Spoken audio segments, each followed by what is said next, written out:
Hi guys, Miss Green here to talk about plate tectonics and continental drift. So continental drift is the movement of Earth's continents relative to one another. So we understand that we believe that the Earth was one big massive continent called Pangaea, and now is broken into many different plates, so to speak. And those plates kind of float on this warmer rock that's kind of solid, kind of liquid, but warm enough that it's able to be malleable and to move. So that's what allows for plate tectonics to happen. Plate tectonics is Earth's lithosphere, which is another word for the crust, that is broken up into sections that move and produce major changes on Earth's surface. The first type of plate boundary is divergent boundary. So divergent means to spread away from one another, so in different areas. So when we talk about divergent boundaries, you want to be thinking that these boundaries are moving apart from one another. So as you can see here with these arrows, these small areas of different plates are moving away from one another. So when that happens, or the seafloor begins to spread apart from one another, it creates new crust. So as you can see, we see this magma coming up, right? This is the asthenosphere, and we'll talk about these currents underneath plates that are driving the plates and moving them in the way that they are moving. And magma is coming up to the surface. So as that magma comes up to the surface, we know that when magma comes up to the surface, it begins to cool. So that cooling process allows for new crust to form. So whenever you see a divergent boundary, they may ask you where the newest crust has formed. That would be right in the middle. So the newest crust is going to be right in the middle, and then the older crust is going to be along the edges, the farther you get out from the center. The types of landscapes that these form are maybe an ocean ridge or a rift valley. So an ocean ridge is underwater. That's just an area that's kind of elevated in the center but has a deep hole in the middle. And then on land, those are called rift valleys.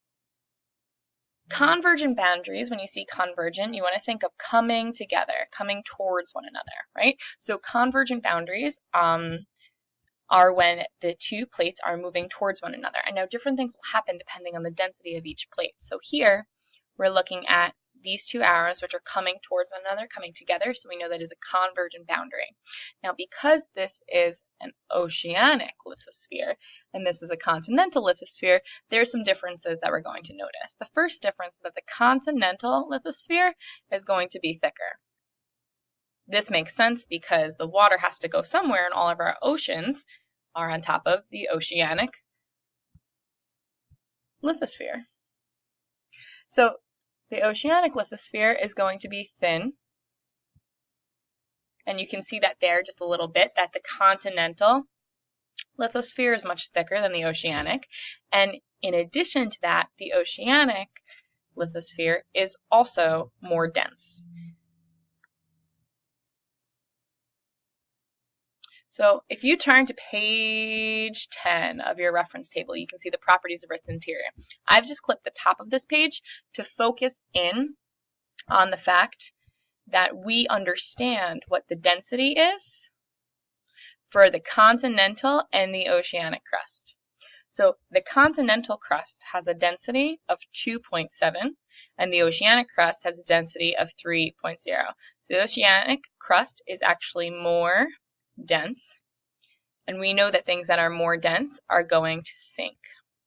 So that's why it makes sense when we look at a picture like this that the oceanic crust is going to sink, or another word for sink is to subduct. When you think of sub, you think of going under, like a submarine would go under the ocean. So subduction will happen. The oceanic plate is always the one that goes underneath. The continental plate will always be the one that stays above ground.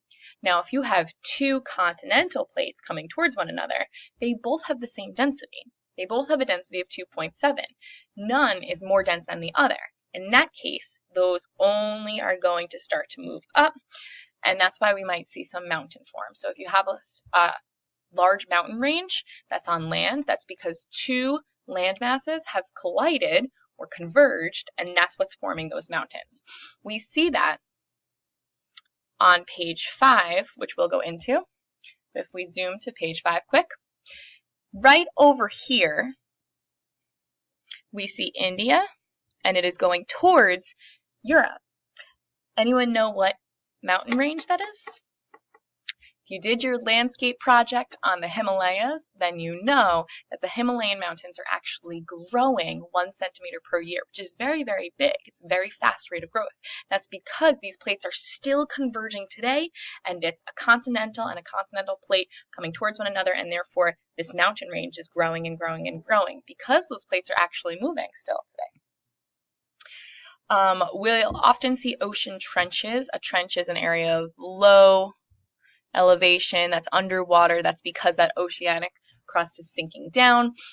We can also see mountain ranges along the edge of the continental lithosphere when we have convergent boundaries. The last form of plate boundary is a transform boundary. This is lateral tension. If you know the word lateral, it means the sides. So the tension is on the sides. So these plates are moving past one another. So they're not going towards or away from one another, but they're going past. And these are huge, huge tons of rock. So when that has to move, all this tension builds up and all of a sudden it shifts really quickly. And that's why it causes earthquakes. So where do we often see earthquakes take place in the United States? If you said in California, you're correct. So if we check out the North American plate over here, we can see our US. We live here. And right here is California. That San Andreas Fault, we notice is a transform boundary. So we can see the transform boundary, and we can match that to the San Andreas Fault. I'll kind of erase this over here and bring attention to the fact that the Eurasian plate, or right here, we see a convergent boundary. And anywhere that we see these little boxes, we can see a convergent boundary. Now it's important to notice that part of the convergent boundary can tell you which is the subducting or the overriding plate. The overriding plate is the one that has the boxes on top of it. So if we take our attention to this area, what is the overriding plate? Is it the Nazca plate or the South American plate? If you said the South American plate is overriding, you are correct. The boxes are towards the side of the South American plate, so that is the overriding plate. That means that the Nazca plate is subducting underneath the South American plate. And that makes sense, right? Because if we look, South America is a continent, so that's going to be our continental landmass, where the Nazca plate is part of the Pacific Ocean, so that's going to be more dense and therefore subducting, going underneath the South American plate.